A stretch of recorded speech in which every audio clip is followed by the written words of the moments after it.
Kulon sering ditanggapi tiang. Terus kalau kulo ke dealer nak beli sepeda motor, kalau cash 12 juta, nak kredit 4 tahun kena 18 juta. Aku saiki kan lagi diharam nomor kedua akad dalam satu bar. Tapi sing ngalang-alang yo pinter. Ora dua akad, Gus. Kok Mas go dhuwit 600.000 wis jelas iku ape kriti. Bata fikir-fikir.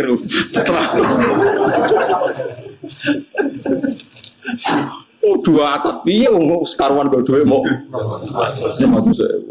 Momene go dhuwit dipandu baliho. Uang 600.000 pulang bawa sepeda motor. Mesti milih mok sitok.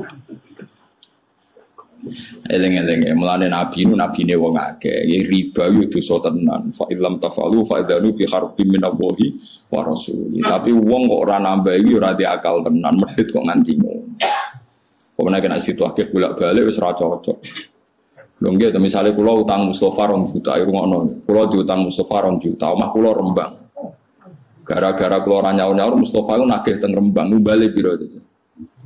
Misalnya tiap nagih pun tak ada duit 200.000, dan nak nagih begitu 400.000. Karena misalnya SMS-an tidak biru, misalnya nelpon tidak biru, urung mangkele. Karena ngono kalau nyaure mau pas 1 juta, padahal nagih bolak-balik. Lah misalnya sampean ngomong salah nagih wae repot apa sing ngomong sapa. Ya mesti salah ra nyaur ya ora ono bare nek ngono. Mulane agama ora oleh ngono, saka ila antakuna tijarotan antar mulane urip saling rido, nek utang sing pantes wae nyaur ya nyaur iki kok bulet kok karu-karuan gitu. Kok ruwet ya agama nek stok napa wis jual beli ku ruwet. Nah, jadi sing diceritakan Kanjeng Nabi itu kan tepaan, kayak Nabi Sulaiman, Nabi Dawud itu tepaan. Nah, tepaan itu saged riyen kaya kasus sing diceritakan Nabi napa niku. Wa Dawud wa Sulaiman id yahkumani fil harthi id nafashat fi ghanamul qaum wa kunna li hukmihim syahidin fa fahamnaha Sulaiman wa kullan ataina hukma wa ilma. Jadi ana wong di wedhus iku lala wedhus wedok, mung wedhus lanang yo bingung Nabi Sulaiman, untung wedhuse wedhus itu. Jadi Sulaiman ra bingung barokah kalau di sini wedhus itu. Wedhus wedok susune lagi pasake. Mangan tandurane wong. Ya ora roh sing dipangan senile wedhus apa ora walhasil takok Nabi Dawud diputusno wedhus itu disita. Karena takok Nabi Sulaiman ora ngene ae. Tanduran kon dandani sing di wedhus, terus wedhuse kon manfaatno sing duwe tanduran. Jadi akhirnya sing di tanduran iso ngepoh susune wedhus, iso ngombe susu. Sing di wedhus balekno malih tanduran nganti seperti semula. Disebut fahamna hanabo Sulaiman. Tapi masalahnya kan lah itu nak wedhuse wedok kena dicoba susu. Mulane Sulaiman untuk kok wedhuse wedok. Tapi nak wedhuse cempe cuwili boleh. Ora susune bingung kan. Jadi hukum itu gampang diputusno nek ana tepakane. Misale ra tepak ya bingung tenan. Untung wedhuse napa? Jadi sekunane kuno iku anggere sengketa iku wis bulat. Ya anggere sengketa iku wis napa? Nyatane kon balekno sak plus hasil. Katanya dihitung onok servis untuk nopo susu. Kora darani riba, balik mana kora darani nopo riba. Mulane hati-hati, gue cukup khusuk nemen-nemen nganti dadekno medhit. Kowe anti riba tapi dadine medhit. Mulane urip kudu kromo ya dinu aklun waladina liman la akal. Iso dinalar. Misale kula diutang Mustofa 1 juta, Mustofa wis sering nagih ngentekno telepon. Misale kula nambahi 200.000 asal tidak dalam akad. Dan Mustofa tidak menganggap itu haknya, itu jenis bisyarah. Saya ulang lagi, asal tidak ada dalam akad dan Mustofa menganggap itu tidak haknya, itu tidak dianggap riba. Tapi kalau Mustofa disebut dalam akad dan dia merasa itu haknya, itu berarti riba karena masuk akad. Ya, tapi saya ini masalahnya ada orang sudah ma'ruf bisnisnya seperti itu, orang ngomong tapi jelas lah, itu ya riba perkara ini wis jelas paham ya? Wis apa? Jelas, misalnya orang tertentu terkenal nutangi gampang tapi balik luwe.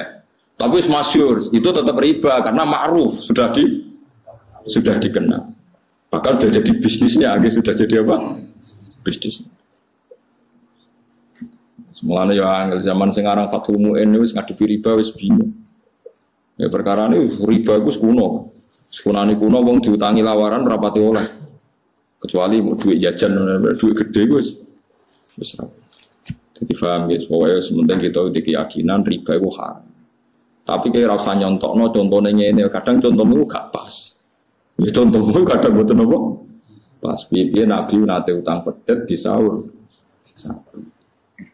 Ya, tapi kabeh ulama darani ngene iku riba, ya ora oleh terjadi ketika diakatkan. Saya ulang lagi, enggak boleh terjadi ketika diakatkan. Paham ya? Mun iki bakas Quran ngene iku apa? Dadi ciri khas Nabi Syuaib niku bakas wong ora oleh ngiterangi napa timbangan. Tengene umat Nabi gini wa islayan wa idza qaluhum aw wazaluhum. Sadi bahas Quran wa ini iki mun terakhir surat Syuara. Quran niku wa innahu la tanzilu rabbil alamin nazala bihi ruhul amin ala qalbika litakuna minal mundirin bi lisanin arabiyyin mubin. Wa innahu la fi zuburil awwalin. Niki kalau yang penting kalau terangno nih.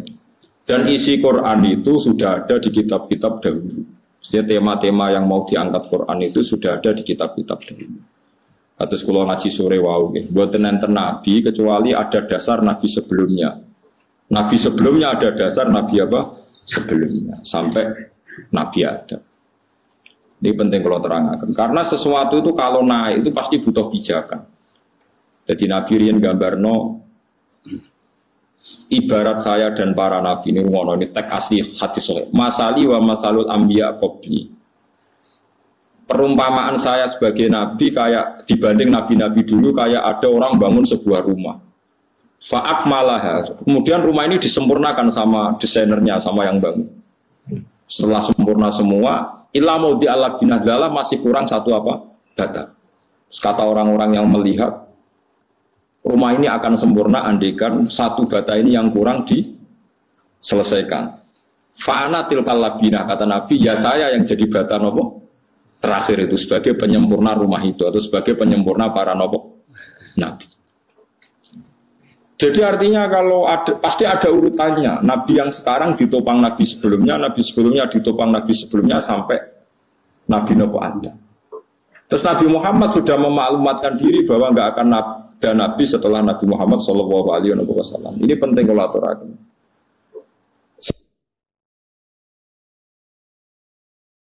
Sebab kesalahan orang sekarang itu dianggap salahnya orang dulu. Bukan sakit diwali. Jadi ngeten sama tak warai ilmu toreko. Jadi ki kalau nanti terang teng kajian teng budi-budi kalau terang masalah silsilah.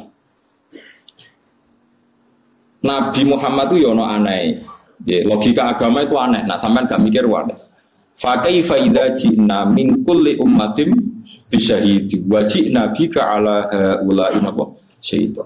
Jadi nanti Nabi Nuh itu ditanya, "Nuh, kamu itu sudah melakukan tugas kamu sebagai nabi belum?" Ampun Gusti, saksim sapa? Muhammad. Nabi Ibrahim ditanya, "Wis nglakoni dadi nabi enggak?" Saksim sapa? Muhammad. Kan aneh cara teori akal. Nabi Muhammad yang datang kemudian yang enggak menangi periode ini Nabi Nuh, Nabi Ibrahim, tapi nanti yang jadi apa? Saksi. Logikanya kan jadi saksi itu yang menangi atau yang menyaksikan. Nabi Muhammad itu tidak menyaksikan. Karena logika agama itu logika mata rantai. Logika apa? Mata rantai. Mata rantai itu gini. Misalnya catokan pertama itu kuat. Terus ada rantai satu budiran apa jenenge? Untean gitu apa? Bolongan dulu apa? Gelangnya cincin ya cincin. Setiap rantai itu kan berarti satu cincin. Terus dijadikan apa? Rantai. Ya, silsilah jadi dalam bahasa Arab apa? Silsilah mata rantai. Kalau lingkaran cincin ini cek nyatok, berarti atasnya bisa dicatoki. Yang kedua iso nyatok yang pertama, yang ketiga nyatok yang kedua. Nganti nyatok berarti yang kedua iso dicatoki. Sekarang ada rantai panjang ditarik dari bawah, kok enggak rontok? Enggak rontok semua, berarti yang atas benar. Kalau rantai yang terakhir meskipun bagus, enggak bocor, enggak gerek, kok protol, berarti yang salah. Rantai dhuwure. Paham maksudnya? Saiki ana rantai protol, iku sing salah dhuwure tak sore. Dhuwure. Jadi nak Nabi Muhammad tetap jadi nabi, nabi sedurunge iku nabi bener. Nabi bener. Iki jek iso nyatok berarti catokane masih apapun kokohnya rantai terakhir, kalau rantai dhuwure tropos kan tetap teker, dorokin teker taplok. Itu silsilah. Makanya agama ini butuh kita. Maksudnya seperti ini. Imam Ghazali nganti alim ngono, mergo Imam Haromen ku alim. Imam Haromen nganti alim ngono, Imam Kofal ku alim terus sampai Kanjeng Nabi. Misalnya contoh gampang Imam Syafi'i. Imam Syafi'i alim ngono mergo Imam Malik alim. Imam Malik di guru jenenge Imam Syihabuddin Az-Zuhri. Sapa sing ora alim Imam Zuhri, alim tenan. Imam Zuhri di guru Imam Nafi' alim tenan. Imam Nafi' di guru sahabat jenenge Abdullah bin Umar. Abdullah bin Umar sekarang di guru Kanjeng Nabi. Nah saiki misalnya Imam Syafi'i di fatwa salah. Mergo gurune salah. Bukan gurune dibeli gurune salah. Gurune salah. Artinya angger ilmu keteter kabeh. Mulane misalnya sakniki kula kok gak ngalim, misalnya kula ora ngalim terus keliru. Kula teter, sampeyan gurune luwe teter. Mergo dicathoki ra nek coplok. Lah mulane angger wong guri bener berarti dhuwure bener. Jadi misalnya sakniki ngaten.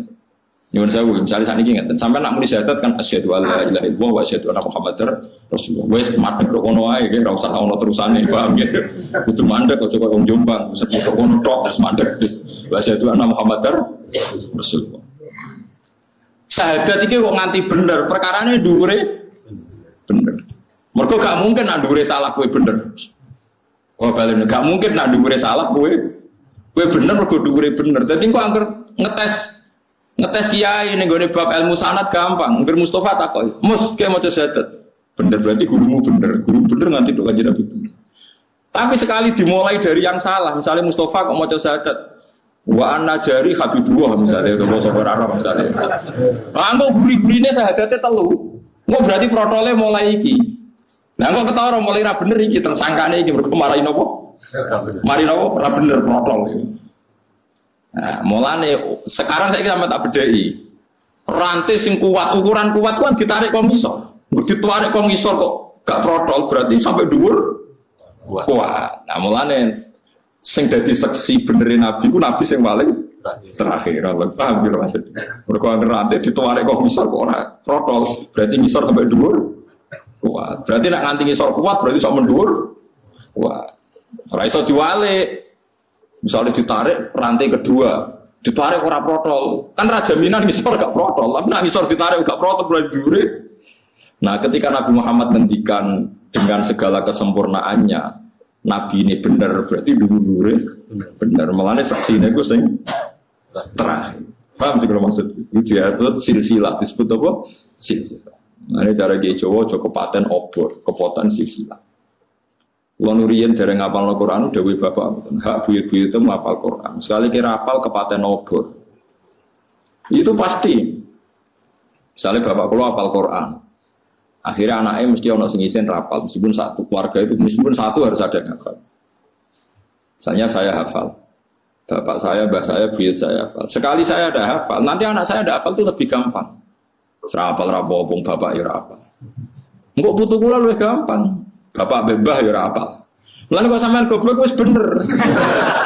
Artinya tenang aja kan. Artinya kan memang enggak masalah kan. Apa salahnya kan?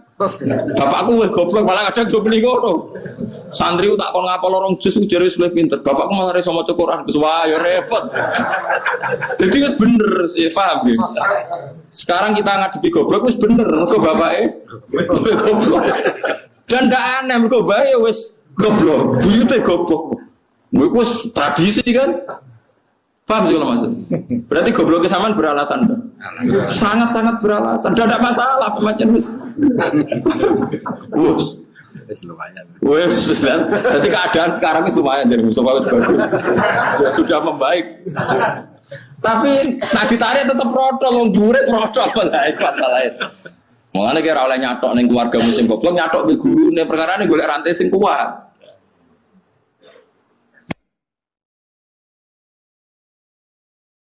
Tapi aku mau mbok cacoki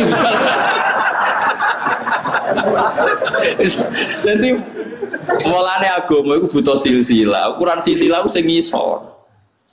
Mulane bukti nak ke Indonesia ku alim-alim, nanti saiki sing wong Indonesia alim ya alim tenan. Nggih, wong Indonesia ku alim-alim lho. Riyen Syekh Mahfud yo alim tenan. Ngantos sakniki wonten Mbah Mun, wonten Mbah Dimyati Pandeglang, terus wonten sinten Mbah Fadl Senori, alim-alim tenan. Nanti sakniki cak nom-nom nggih wali. Lah sampean sing the best teng Mesir rata-rata bocah Indonesia. Mergo mbah bae alim, gurune ya alim. Sekali wis ora alim yo bluwet kabeh kono sing mulai bodho. Lan kok sampean bodho tenang, wis ana sing ngawi wis ya bener maksudnya wis. Dia jenenge silsilah, napa mata napa rantai.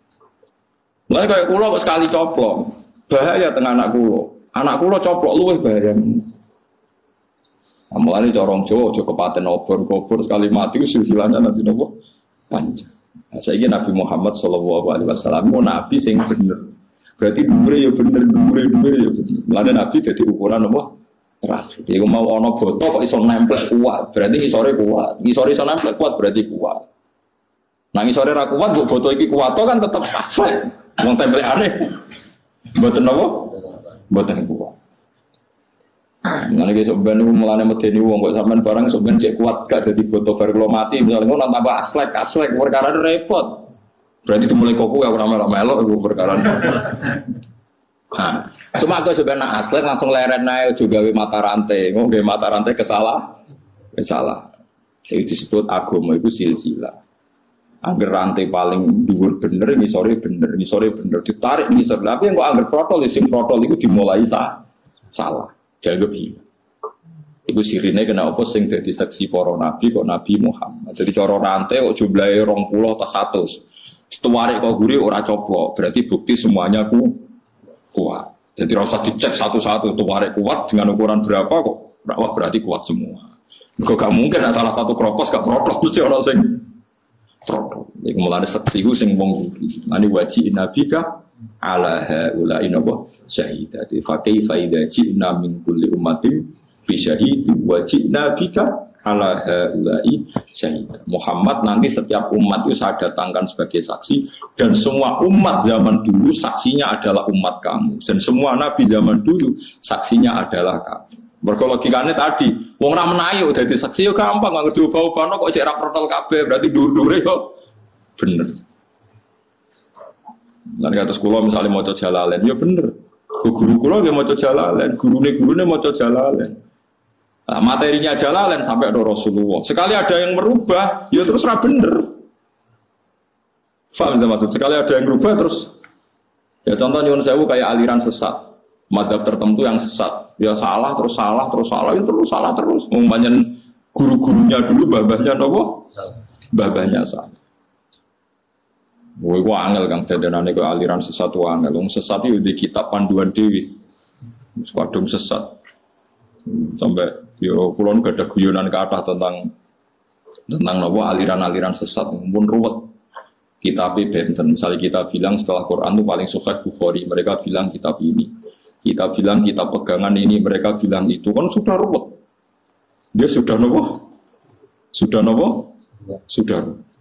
Nah, kita ini bejo mulane ketika Kanjeng Nabi, agama ini, ilmu ini agama. Kamu harus melihat guru kamu itu siapa.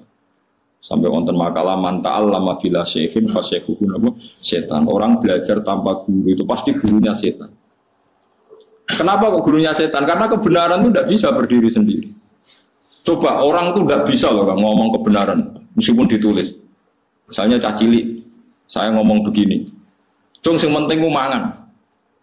Terus dia hanya berdasar teks, memang ada kata teks, sementing umangan. Terus saya cilik umangan terus gak tahu ngombe kan dia mati. Tapi beda kalau dia diasuh guru, diasuh pembantu atau ibunya. Sementing umangan cung semangan. Ternyata ya diombeni, bar mangan didusi, wayang nguyah ya dicawii. Sehingga dia menyimpulkan meskipun yang dikatakan yang penting mangan ternyata ada sekian hal yang penting. Tapi kalau Anda hanya percaya teks saja, ya teks berat. Makanya misalnya ada ayat faktulul musyrikin haitsu wajadtumhum, ketemu musyrik di wae pateni. Terus kamu enggak usah guru ketemu musyrik itu pateni. Padahal kita menangi Rasulullah tidak selalu kalau ketemu musyrik mateni. Kita ketemu sahabat tidak selalu kalau ketemu orang musyrik dipateni. Bahkan Rasulullah punya akad perdamaian dengan kafir dhimmi. Guru-guru kita ya biasa kulaan Cina, kaji-kaji ya biasa dagangan sampai Cina. Orang main dipateni. Sesuai kan mikir, yono kontak pateni, yono kontak ya, mergo nganggo guru. Nah mergo nganggo tektok. Ya fatul musyrikina. Baca temu mesti dia ketemu. Nah itu makanya ahwal, makanya disebut di ilmu tarekat ahwalul masyayikh.